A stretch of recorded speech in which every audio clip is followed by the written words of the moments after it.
Jay Skibbins has been a co-parent for 10 years and a coach to other co-parents for 3 years. He worked through the pain of finding out his sons weren't biologically his and arrived at a point where he co-parents beautifully with the boy's mom. Jay has taken his own experiences and his situation into purpose by helping co-parents navigate one of the toughest chapters of their lives. He coaches clients on 4 different continents and in 9 different countries. And Jay feels driven to help you know that you can make the impossible possible.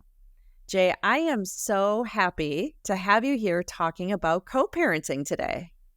Well, thank you. I was so excited when you reached out, so I'm stoked to be here too. It's easy. I think that you probably feel the same way. When it's your passion, it doesn't always feel like work. So this is fun to be able to do this. Absolutely. We're talking about raising kids, sharing costs, the co-parenting finances. And co-parenting is such an emotionally charged topic for most women when they're going through divorce. What do you think is the most upsetting part of co-parenting when women are in this divorce process? So what I've found, and this is through experience, my mom was a single mom, and then obviously coaching for 2.5 years now. It's that there's so much that happens that might not have woken the mom up until it started happening to the kid. Like the mom might have gone through her own trauma. The mom might have gone through her own emotional hardships. I don't use all the trendy words, but just everybody knows their version of that, the stuff that they shouldn't have put up with. Sure. But once it starts happening to your kids, or you think that it's starting to affect your kids, or you see it impacting your kids, that's a catalyst for a lot of moms. So they have it's hard when they don't have that control. So I would say one of the toughest things that I see moms going through is they knew it was happening to them. They got through it because that's what a lot of moms do. They get through whatever's put in front of them. But then they see it happening to the kids. And then it's like, okay, I can't let this happen anymore. I've got to get out. I've got to get the kids out. But now I got to send it back. Like I sent the kids or the kid back to that person. And I think it's that turmoil, that guilt, that emotional hardship that I see a lot of moms struggle with. Wow, that's heavy. That is heavy. Yeah, I mean it's hard to see it in somebody else, especially when you have felt it maybe during the relationship, and also a lot of times in the childhood of the mom themselves. For sure.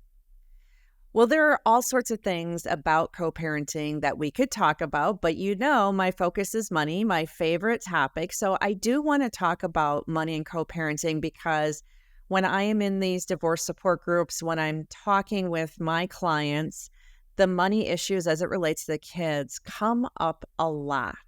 So I think that financial issues seem to be one of the biggest sources of disagreements between co-parents. Do you agree with me?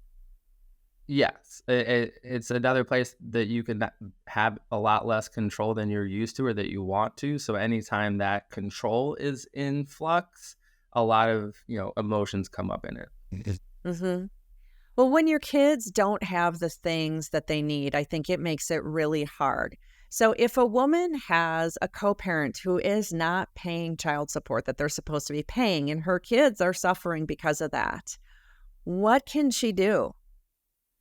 So I'm glad that you used the word suffer, and I want to both share what I help my clients with, and then something that I did for myself is that, I have built what I'm doing now from the ground up. Like co-parent coaching wasn't something that many people heard of 5 years ago. I started, 2.5, 3 years ago. The first year that I was building this, I wasn't making money from it. So I was a social worker at that time. So I was making about $35,000 a year. Social workers are not rolling in dough. We didn't go out to eat. We didn't buy new clothes. We didn't go on a vacation. We didn't do any of the extra stuff. And I promise you, my kids were not suffering. Like, to me, I'm so glad you used the word suffer because, again, I think that, the term that I use is that we turn our kids into our emotional avatar. So anything that we feel or we don't want to feel, we kind of project it onto our kids. And anytime we see them in distress or anytime we see them maybe feeling something negative, like, okay, we can't let them feel that. But Mm, to me, that word suffer is the key to it, because there are kids who have $1 million play sets that are suffering, where kids who have very little aren't. And I think that right. for me, the background is like, I do have my kids the primary amount of time. My kids go to their to my co-parents, their moms, and we do get along great. They go every other weekend. I don't get child support. So that year that they were, that I wasn't making money, I don't feel like my kids were suffering. So to me, that's what I would focus on. Are your kids truly suffering, or are they adjusting? And as long as Right. you're building towards something better, and I think that you probably touch on this a lot in how you help with money, is that you've got to have something you're working towards. You've got to have something that you are truly trying to build or create or get away from. Because in my mind, the one thing that I don't want my clients to be is still attached to their co-parent. So I want them to be able to have their own life, have their own like ways Mhm. to create freedom that are separate from their co-parent. So, what I hear you saying is that in some respects, there is a reframing of your mindset surrounding what your kids have in the material sense. But if I think about the mom who is literally out of money with an empty refrigerator and the child support isn't being paid, and they're saying, no, my kid is suffering, like I can't even get groceries and I need to make him pay his child support. What kind of advice do you provide for that type of situation? So, especially in a situation like that, and I know that a lot of people want a concrete, you go after them. And as always, there is a way to go through the courts and go after that money. And my thoughts with that is that then at what cost and to what end? Yes, you may get that again in a court document that says they should, or maybe they're reprimanded, but you spent money to get there. What I hear when people ask that question is, I need them to do this thing. I need them to pay. I need them to. And what I don't want is my client looking to their co-parent for the solution. Like, I think that's why I myself have to have incredible self-worth and incredible like positive self-talk, because what I'm saying runs counter to a lot of what people are saying. So there's a lot of people who need my help telling me that I'm getting it wrong, that I'm detrimental to people's, like, to the welfare of moms in particular. But I also feel like I'm one of the people that truly believes that moms can do anything. So I would use that as a catalyst. I would look at that fridge and be like, I don't ever want to see my fridge empty like this again. What is it going to take for me to never have an empty fridge again? And that's where there are places you can get support. There's places you can learn how to never have that fridge be open again that don't include your co-parent. And then Mm, what I've also found, like countless times I get messages from clients that as soon as they stop needing it from their co-parent, lo and behold, the co-parent finds a way to come across that money. I think that a lot of people operating from a place of need, I need that money. I need us to get along. I need us to communicate. It actually drives you further away from the thing that you're wanting. But when we know we're going to have it, when we can attract that thing, there's a lot more that the universe or God or whatever it is that you believe in will do to like supply that thing. I am certainly on board with the idea of creating financial independence for yourself so that you're not reliant on spousal support or child support. And to people listening, you might think, gosh, that sounds easier than it really is. I've been out of the workforce for a long time, or I'm only qualified for lower paying jobs and I can't even make enough to make rent. But what I work with my clients on is you have to figure out how you're going to make your next best move to get employed, get money flowing in, and what's your plan for elevating yourself in the months and years to come. So I certainly appreciate that idea of becoming independent from your co-parent. Well, and what I think that even the way that you phrased the question was like something about control, like what you can control your mindset. And to me, in this time where you might not feel like you have much control over anything, and you definitely don't feel like you have control over your co-parent, one of the few things that you have total control over is your mindset. And there's such a big difference between waking up every day and saying, I'm going to make this happen. I am capable. My blessings are coming for me, and saying, oh, this is impossible. I don't know what's going to For sure. happen. I don't know where this is going to come from. And it's just a choice of what, like, that's what my client, like, they're all like, they think it's so simple and stupid until it starts to work, until it starts to Right. show them that what I fill my head with, what I speak into the world comes back to me. Okay, I have a more practical question because this is one that comes up in my group a lot, and it's related to extracurriculars for the kids because people seem to be having a lot of conflict with their co-parents about who is paying for the extracurriculars. You sign them up for soccer. You put them in one of the expensive soccer leagues versus the cheap soccer league that we used to be in. Um, what do you recommend in terms of should the extracurriculars be part of just that monthly child support payment? Should it be something extra that is paid? What about when one parent wants the extracurricular, the other one doesn't? Like, I don't know how to advise people to navigate this issue. So, and I think that I appreciate that question, because I think that what comes up for people are the emotions. And, I don't claim to be a legal expert whatsoever, but I truly believe that I am an emotional expert, because when it comes to that, what people say is, oh, it feels unfair. They put that in For there. sure. They put the kid in there without asking me. It feels unfair. It feels like they're doing this just to hurt me. But you'll hear yourself, and anybody listening, it's like, you'll say it. It feels. Those two words are so powerful. And what you can do is work through those emotions, and that's going to help you see more clearly. If you're looking at the situation with anger, or you're looking at the situation as this injustice, then that's what you'll see. You'll find that the best way to, like, include new thought into a situation is to ask a question. And one of my favorite questions to teach my clients is like, what's your plan for that? So if your co-parent has put the kid in an expensive sport, and and they know that you probably can't afford that, asking them what's your plan for that is going to go a lot further than like, well, I can't afford that. You're a monster. You're this, or you did that just to hurt me, For sure. because it gives you a chance. And to me, that there's a lot more that goes into that. But that question of what's your plan for that, it takes away the onus of all of the weight being on For the, sure. the person's shoulder, all of the weight of figuring it all out being on the mom's shoulder, and lets the other person do some of the thinking. Okay, so I'm the husband. I signed the kid up for the expensive thing that I know mom can't contribute to.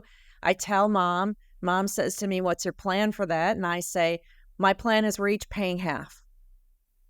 Now Okay. you're the So mom. What's your response? my response would be like, I can't afford that. And since you did that without asking or consulting me, I'm not going to be able to take our kiddo to practice on my days. What's your plan for telling our kiddo that? Well, we go through this scenario in my group a lot, and I hear moms saying, if I tell him I can't afford it, he's going to go to our kid and say, you can't be in basketball because mom isn't paying half. And then I'm going to be the bad guy, and I don't want to be the bad guy, and I don't want to deny my kid the opportunity to participate in that activity. And my response to them is, if you're made out to be the bad guy, if it's your fault your child can't be in that basketball, it's an opportunity for you to talk with your child about the cost of things and budgets, and sometimes we can't afford things. It can actually be a teaching point. You aren't a bad guy. Your kid has the capacity to understand if you explain to them, I'm sorry, but I cannot afford to do it. I really like that. I think that that's where your money side of things is really beneficial, because you come at it with a much more practical standpoint. But I'll add to that, I'm the bad guy in my own house. Like, I think that Right. this is part of what co-parenting does to parenting, that it almost like exemplifies an already tough situation. Every parent on earth is going to be a bad guy at some point. Like, whether you tell your kid no more TV or no more ice cream or you've got to go to school today, you're gonna be the bad guy. Right. Okay, I have just a couple more questions. I want to go to the opposite end of the spectrum. When things are going well with your co parent, child support is coming in on time or paying for things for the kids like these extracurriculars, it's all going well. What do we do then? We talked about this in the intro or the preview, but I'm so glad that you asked this because as somebody who doesn't take or receive or give child support, it's something that does come up with a lot of my clients. And one thing that I've never heard somebody doing is thanking a co-parent for child support.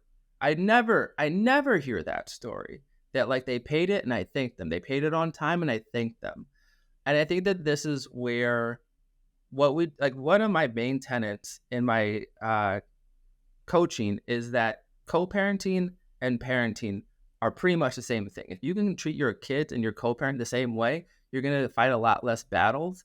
And if I want my kid to help me clean up after dinner and they help me, but they do my kids are 8 and 9. If they do an 8 and 9-year-old job, which means they miss spots, which means that there's like still crumbs on the table. If I only point out the crumbs, if I only point out what they didn't do well, then they're not going to want to help very much.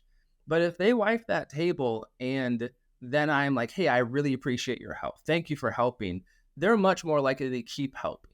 So I think that when things are going well, speaking on it, like saying it, like I do this with my co-parent now, like, hey, I'm really glad that we can just exchange time. I'm really glad that we can just talk like this. I tell my kids I'm happy when they do good things. I tell my co-parent that I'm happy when we can do good things. So when things are going well, or even if you want things to be going better, speaking on the good is going to get you more good. But Jay, he's supposed to pay child support. That's his obligation. If I'm saying thank you, somehow I'm like, why would I thank him for his minimum obligation? The same reason that it feels good when your kids tell you thank you for cooking them dinner. My kids don't have to say thank you when I make them dinner, but it feels good. It makes it that like, okay, I already did the work. I already cooked dinner. They don't have to say thank you.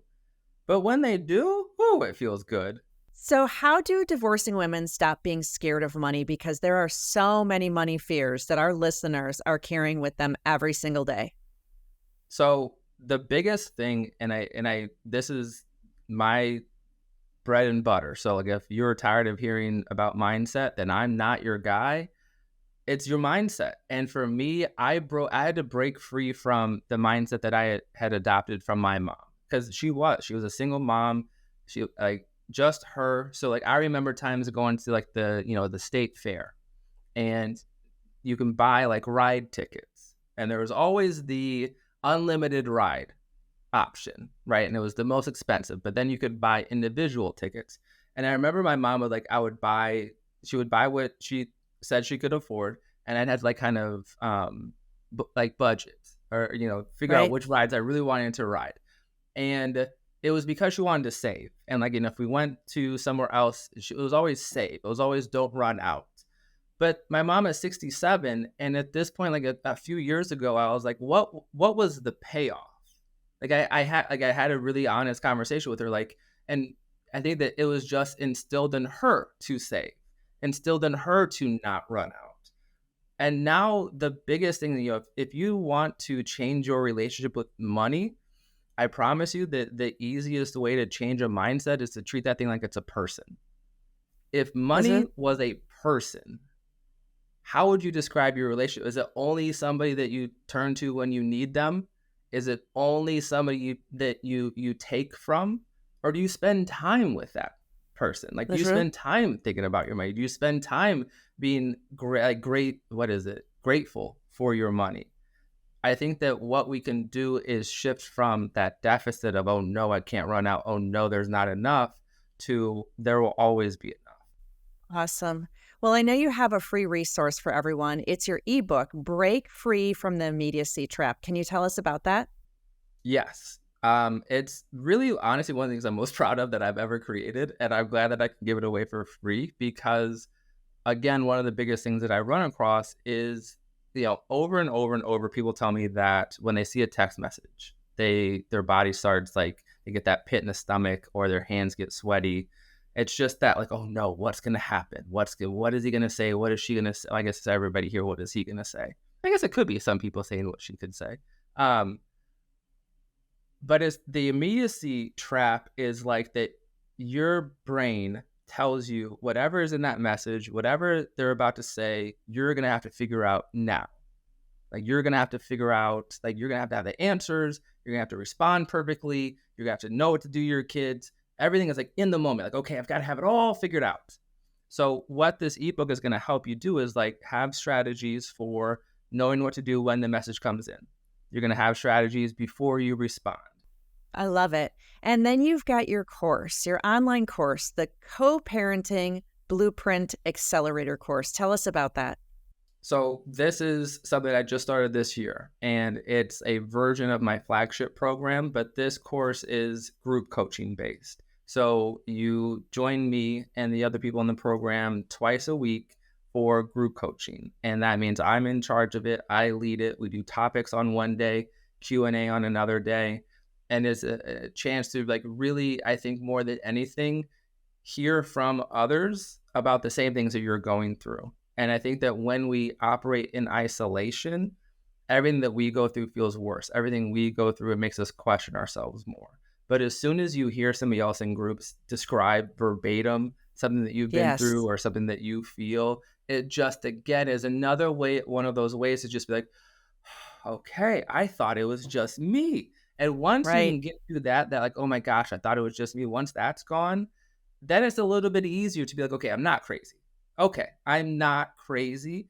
And then once you have that belief, so much starts to change. So to me, what we do is we work through 6 weeks of group coaching covering 6 topics.